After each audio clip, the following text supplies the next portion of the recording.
अस्सलाम वालेकुम स्टूडेंट्स। आज के लेक्चर में हम मैकेनिज़्म ऑफ रेस्पिरेशन के बारे में पढ़ेंगे कि मैकेनिज़्म ऑफ रेस्पिरेशन कैसे होता है और उसको कंट्रोल कैसे किया जाता है, इसमें कौन कौन से प्रोसेस इन्वॉल्व होते हैं वो आज के लेक्चर में हम पढ़ेंगे। तो चलो स्टार्ट करते हैं। फंक्शन ऑफ रेस्पिरेटरी सिस्टम जो है वो कैसे फंक्शन करता है। पहले स्टेप उसमें यह आता है कि to allow gas from environment to enter into the brachial tree through inspiration. ठीक है, उसमें क्या होता है, पहले एनवायरनमेंट से जो गैसेस है वो ब्रेकियल ट्री में एंटर करते हैं with the help of inspiration. दूसरे स्टेप में क्या होता है, to allow the gas exchange to occur at respiratory membrane, जो कि अलवेलाह में मौजूद होता है, so that oxygen is diffused into the blood while carbon dioxide is diffused into the brachial tree। इसमें क्या होता है कि मेम्ब्रेन के ज़रिए ऑक्सीजन जो है वो हाई कंसनट्रेशन में है ब्रेकियल ट्री में, तो वो ब्लड में चला जाता है, और ब्लड में जो कार्बन डाइऑक्साइड ज़्यादा मिकदार में है तो वो ब्रेकियल ट्री में आ जाता है। तीसरा स्टेप में क्या होता है, to permit gases in the lungs to be eliminated through expiration by decreasing the thoracic volume। ठीक है, thoracic volume को डिक्रीज करने से जो कार्बन डाइऑक्साइड जमा होता है या और जो गैसेस या एक्स्ट्रा मटेरियल जो है वो जमा होते हैं, जिसमें मोस्टली कार्बन डाइऑक्साइड ही होता है, जो कि एलिमिनेट होता है लंग्स से। ठीक है, ये तीन मैकेनिज़्म आ गए रेस्पिरेटरी सिस्टम के, या तीन फंक्शन आ गए रेस्पिरेटरी सिस्टम के। इसके बाद आता है जनरल एनाटॉमी, मतलब ये कौन कौन से रीजन जो है वो इन्वॉल्व होते हैं रेस्पिरेटरी सिस्टम में, जिसमें पहले आता है हमारे एक्सटर्नल एरीज, मतलब जो ओपनिंग होती है ना। उसके बाद आते हैं नेज़ल कैविटी, बेसिकली ये नोज से स्टार्ट हुआ है। उसके बाद आता है नेज़ल कैविटी, फिर नेज़ोफेरेंजियल या नेज़ोफेरिंग्स, फिर लैंजियोफेरिंग्स, फिर लैरिंग्स आता है, फिर ट्रिकिया आता है, फिर प्राइमरी ब्रोंकाई, उसके बाद लंग्स आते हैं। सही है, लंग्स में फिर क्या आता है, सेकेंडरी ब्रोंकाई आता है, टर्शियरी ब्रोंकाई आता है, ब्रोंकियोल्स आता है, अल्वेलाई सेक आता है, और फिर अल्वेलाई आता है। ठीक है, तो ये कुछ वो स्टेप्स है जिसके ज़रिए जो है एयर पहले हम अंदर जाते हैं, और फिर अंदर से फिर अगर कार्बन डाइऑक्साइड को निकालना चाहे तो वो भी इसको रिवर्स प्रोसेस में अगर आप ले लें तो रिवर्स प्रोसेस में जो है कार्बन डाइऑक्साइड बाहर आता है। ब्रीथिंग मैकेनिज़्म कैसे होता है, ये एक लॉ पे जो है वो डिपेंड करता है, जिसमें क्या कहता है कि प्रेशर और वॉल्यूम जो है वो इनवर्स रिलेटेड है टू ईच अदर। ठीक है, जैसे ही वॉल्यूम बढ़ता है प्रेशर जो है वो डिक्रीज़ होता है, और जब वॉल्यूम कम होता है तो प्रेशर बढ़ जाता है। ठीक है, तो इससे हमारी लंग्स के उसका क्या रिलेशनशिप हो, वो कुछ यूँ है कि जैसे ही हमारे लंग्स जो है उसका वॉल्यूम बढ़ जाता है, मतलब लंग्स जो है हमारा एक्सटेंड हो जाता है, तो उसमें क्या होता है, एरिया या वॉल्यूम जो है वो बढ़ जाता है, जिसकी वजह से वहाँ पे प्रेशर जो है वो कम हो जाता है। ठीक है, और जैसे हमारे लंग्स जो है वो सिकुड़ जाता है, तो उसमें एरिया जो है या वॉल्यूम जो है वो कम हो जाता है, जिसकी वजह से वहाँ पे प्रेशर जो है वो क्या होता है, ज़्यादा हो जाता है। तो ये वो मैकेनिज़्म बता रहे हैं। ठीक है, फिजियोलॉजी और रेस्पिरेशन जो है वो कुछ स्टेप है रिलाई करते हैं, जिसमें पहला स्टेप क्या आता है कि ब्रीथिंग और पल्मोनरी वेंटिलेशन। दूसरा स्टेप क्या आता है, एक्सटर्नल रेस्पिरेशन। तीसरा स्टेप क्या आता है, transport of oxygen to the tissue. चौथा स्टेप क्या आता है, इंटरनल रेस्पिरेशन। पांचवा स्टेप क्या होता है, transport of carbon dioxide from tissue to the lungs. ठीक है, ये 5 स्टेप आज के लेक्चर में हम पढ़ेंगे। चलो स्टार्ट करते हैं पहले स्टेप से। पहला स्टेप में क्या आता है, ब्रीथिंग और पल्मोनरी वेंटिलेशन। इसमें बेसिकली क्या होता है, this is movement of air in to and out of the lungs. ठीक है, यहाँ पे लंग्स में जो है एयर आता है और जाता है, इस स्टेप में ये इन्वॉल्व है। breathing supply oxygen to the alveoli and eliminate carbon dioxide. ठीक है. The main muscles involved in the breathing are intercostal muscle and diaphragm. Diaphragm और intercostal muscle जो है वो breathing के process में involved रहता है. There are 11 pair of intercostal muscles occupying the space between 12 pair of the ribs. ठीक है. 11 पेयर ऑफ इंटरकोस्टल मसल है जो कि 12 पेयर ऑफ रिब्स में के बीच में मौजूद होते हैं. They are arrange in 2 layer. 2 layer में बेसिकली ये अरेंज है internal and external intercostal muscles. Diaphragm का जो है एक डूमशा शेप है, मस्कुलर स्ट्रक्चर है जो कि separating the thoracic and abdominal cavity. ठीक है. ये सेपरेट करता है एब्डोमिनल कैविटी को थोरेसिक कैविटी या थोरेसिक कैविटी को एब्डोमिनल कैविटी से. Breathing depend upon a change in pressure and volume and the thoracic cavity. ठीक है. ब्रीथिंग जो है वो डिपेंड करता है प्रेशर और वॉल्यूम के चेंजेस में जो कि आती है थोरेसिक कैविटी में. Since air flow from an area of high pressure to an area of low pressure. Changing the pressure inside the lung determine direction of the flow. यहाँ पे ये बताया गया है कि एयर जो है फ्लो करता है from higher pressure areas to the low pressure areas. ठीक है. जैसे ही चेंजेस आती है लंग्स में. ठीक है. तो मतलब अगर लंग्स में प्रेशर बढ़ गया तो लंग्स से एयर बाहर निकलता है, और अगर लंग्स में प्रेशर कम हो गया, वॉल्यूम ज़्यादा हो गया, तो लंग्स में एयर अंदर आता है. ठीक है. ब्रीथिंग जो है वो बेसिकली 2 प्रोसेस में रिलाई करता है, इन्वॉल्व है उसमें.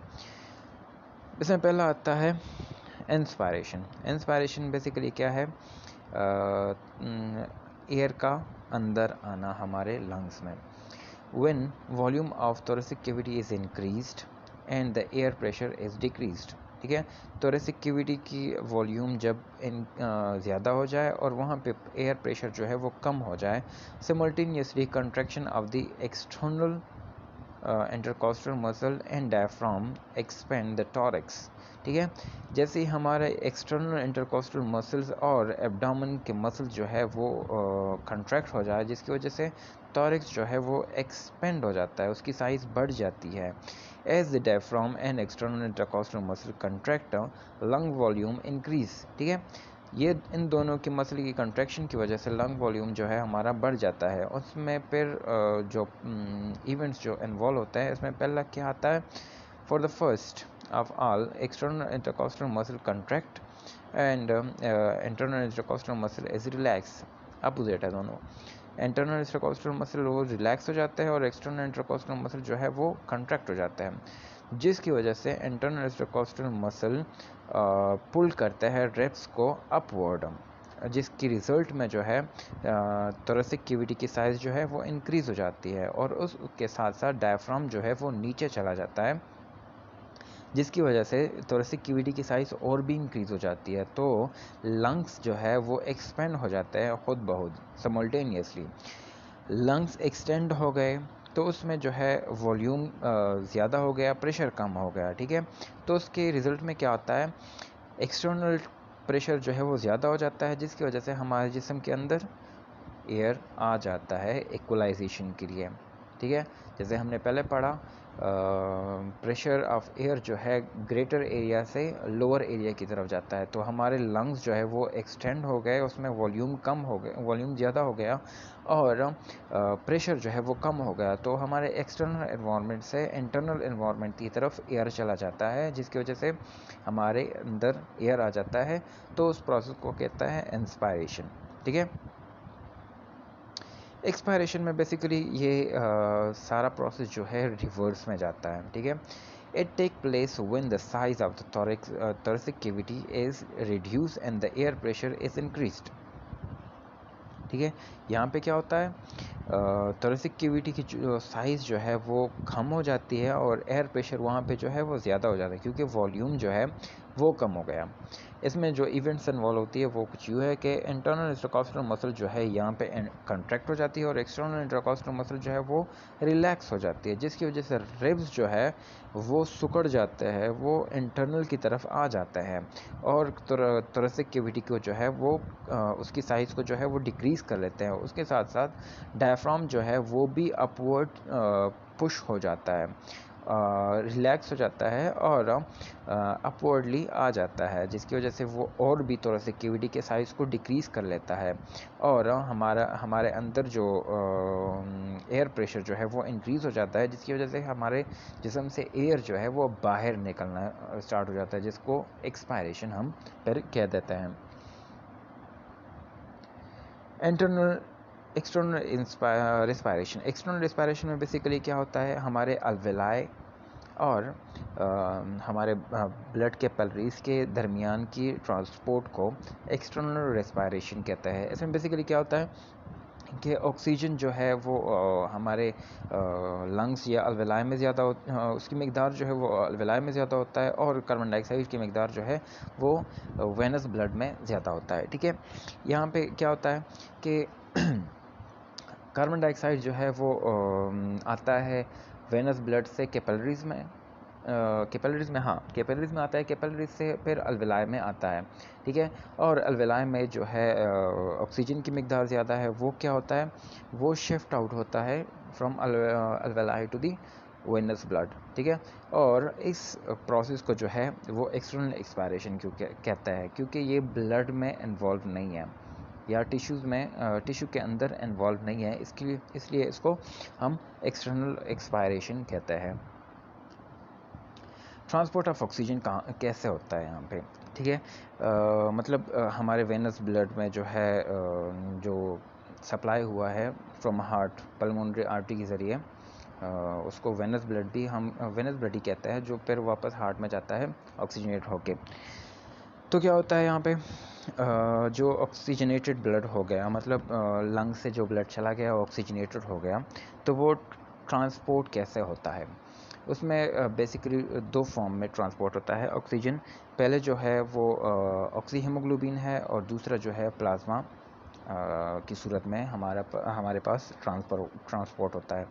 ऑक्सीजनेटेड हेमोग्लोबिन कैसे, वो 98% जो है वो ऑक्सीजनेटेड फॉर्म में ट्रांसपोर्ट होता है। उसमें क्या होता है, it is a chemical combination of oxygen with the haemoglobin. Haemoglobin के 4 molecules plus 4 molecule of oxygen combine होके HB4O8 ये एक फार्मूला है ऑक्सी हीमोग्लोबिन का, ये देते हैं। फिर ये जो है आगे जाके टिश्यूज़ में रिकन्वर्ट होके ऑक्सीजन दे देता है और हेमोग्लोबिन जो है वो बाहर आ जाता है। ठीक है, दूसरा फॉर्म जो है सोल्यूशन इन द प्लाज्मा, वो जो है 1.8% जो है इस फॉर्म में ट्रांसपोर्ट होता है, जिसमें क्या होता है, ऑक्सीजन डिसॉल्व होता है प्लाज्मा ऑफ द ब्लड, और टिश्यू को ये फिर कैरी आउट करता है। जैसे ही ऑक्सीजन हाई कंसनट्रेशन में होता है ब्लड में, it combine with the haemoglobin and form oxy haemoglobin. Oxy haemoglobin जो है वो अनस्टेबल है और under certain condition is readily dissociate into the oxygen. ठीक है, कुछ कंडीशन जो है उसमें वो डायरेक्टली डिसोसिएट करता है ऑक्सीजन को, जिसमें आता है कि लो ऑक्सीजन लेवल, लो पीएच या राइज टेम्परेचर जो है ये डिसोसिएशन को जो है वो इंक्रीज़ करते हैं। ठीक है,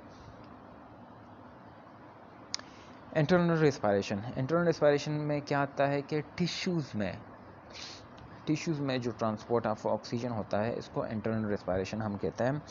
इंटरनल रेस्पायरेशन जो है वो carry out in the form of oxyhemoglobin get dissociated and to liberate free oxygen। इसमें क्या होता है, ऑक्सीहेमोग्लोबिन जो है वो dissociate to लाइबरेट free oxygen. Oxyhaemoglobin जो है वो डिसोसिएट रहता है और फ्री ऑक्सीजन जो है वो टिश्यूज़ को दे देता है। ठीक है, फ्री ऑक्सीजन जो है वो ऑक्सीडाइज हो जाता है, oxidise the glucose in the presence of respiratory enzyme to liberate carbon dioxide, water and energy. ठीक है, फ्री ऑक्सीजन जो है ऑक्सीडाइज हो जाता है ग्लूकोज के साथ इन the presence of respiratory enzyme, और रिलीज़ करता है कार्बन डाइऑक्साइड को, वाटर को और एनर्जी को, जिसके फार्मूला में दिखाया गया है कि C6H12O6 प्लस 6O2 मतलब 6 ऑक्सीजन, ये देता है हमारे पास 6 carbon dioxide 6H2O plus energy. ठीक है, एनर्जी जो है वो यूटिलाइज हो जाते हैं टिश्यूज़ में और वाइटल एक्टिविटीज़ के लिए, और कार्बन डाइऑक्साइड जो है वो डिफ्यूज़ होता है from the tissue into the blood, वो ब्लड पर वापस कैपिलरीज में आते हैं और क्या करते हैं, रिलीज़ करते हैं इनटू द लंग्स में। आगे क्या आता है, transport of carbon dioxide from tissue to the lung. Transport of carbon dioxide कैसे होता है from the tissues to the lung. इसमें क्या होता है, कार्बन डाइऑक्साइड जो है वेस्ट प्रोडक्ट है, वो टिश्यूज से ब्लड में आ जाता है और फिर वो क्या होता है, लंग्स में आ जाता है। वो 3 मैकेनिज्म बेसिकली इसके लिए ट्रांसपोर्ट के लिए है। पहले जो है इसमें कार्बोनिक एसिड आता है जो कि इन्वॉल्व होता है 7% ऑफ कार्बन डाइऑक्साइड के शिफ्टिंग में। Some carbon dioxide dissolve in the plasma to form carbonic acid. ठीक है, कार्बोनिक एसिड बना देता है। कार्बोनिक एसिड जो है mix with water to form plasma, water of the plasma to form carbonic acid. ठीक है, कार्बन डाइऑक्साइड जो है वो मिक्सअप हो जाता है वाटर के साथ ऑफ द प्लाज्मा जो होता है, और फॉर्म और बनाता है क्या, कार्बोनिक एसिड। और वो कार्बोनिक एसिड फिर आगे जाके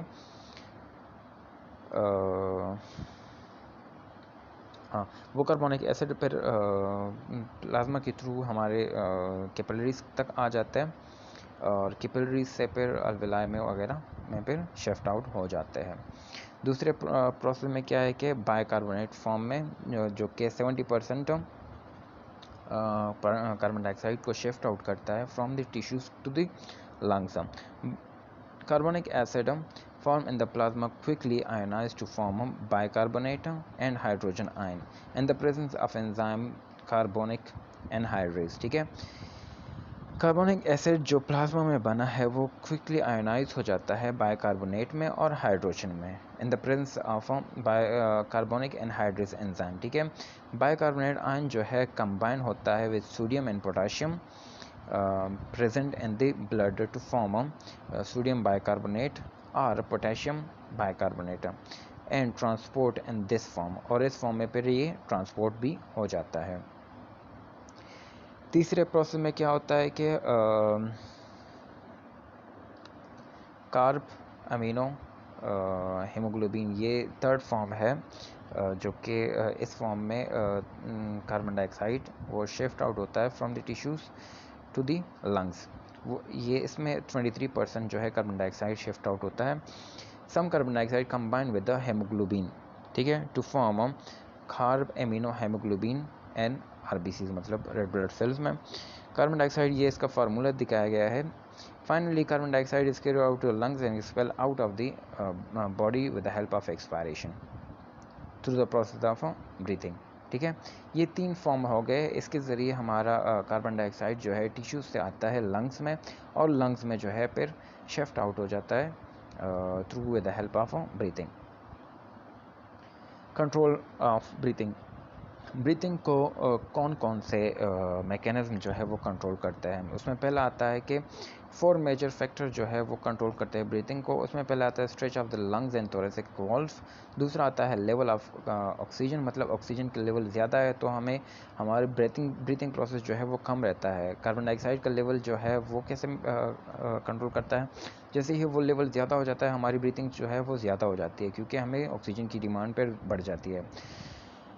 फिर आता है H मतलब हाइड्रोजन आयन के लेवल। हाइड्रोजन आयन का लेवल जो है वो pH में चेंजेस लाता है। ठीक है, pH के चेंजेस से भी हमारे ब्रीथिंग जो है वो चेंजेस आती है उसमें।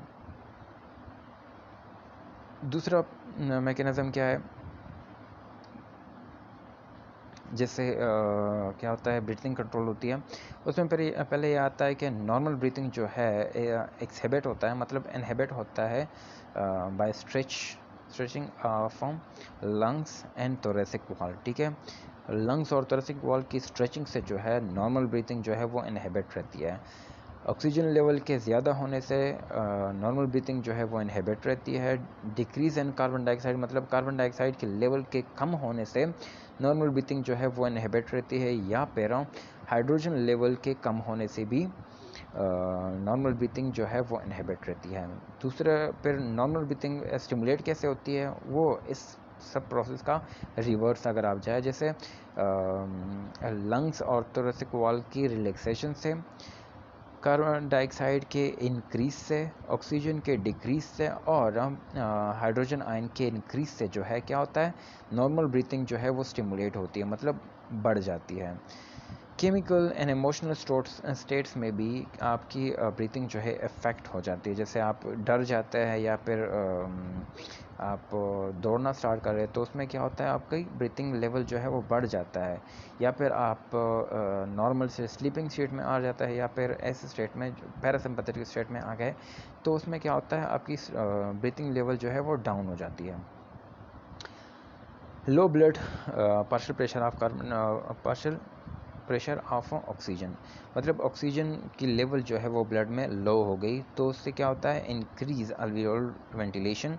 क्यों अल्वियोलर वेंटिलेशन क्यों इंक्रीज हो जाती है, क्योंकि पेरिफेरल केमिकल रिसेप्टर जो कैरोटिड बॉडीज़ और एओर्टिक बॉडीज़ में मौजूद होते हैं, वो डिटेक्ट करते हैं कि ऑक्सीजन का लेवल डिक्रीज़ है, जिसकी वजह से अल्वियोलर कंसंट्रेशन अल्वियोलर वेंटिलेशन जो है वो इंक्रीज़ हो जाती है, और हमें हमारी रेस्पिरेटरी सिस्टम जो है वो भी अभी ब्रीथिंग को इंक्रीज़ कर लेती है। High blood carbon dioxide pressure, मतलब partial pressure of carbon dioxide, वो भी इंक्रीज़ करती है अल्वियोलर वेंटिलेशन को। ठीक है, जैसे मतलब अगर ये इंक्रीज़ होगा तो इनडायरेक्टली ऑक्सीजन का लेवल जो है वो डाउन है, तो वो डिटेक्ट करता है और वेंटिलेशन को जो है वो इंक्रीज़ करता है।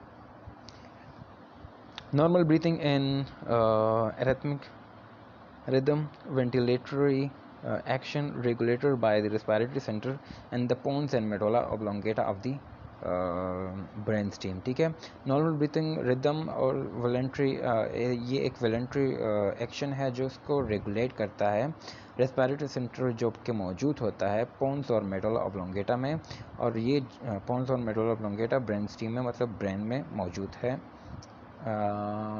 हाइंड ब्रेन में। ठीक है, तो ये जो है, ये सेंटर जो है नॉर्मल ब्रीथिंग के मैकेनिज्म को कंट्रोल करता है।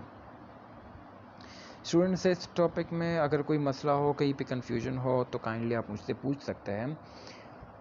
ये टॉपिक मैंने सिम्बोलिंगम और एक और साइड है जिसको मैंने फॉलो किया है, वो भी मैं आपको इसके साथ सेंड कर दूँगा। Thank you.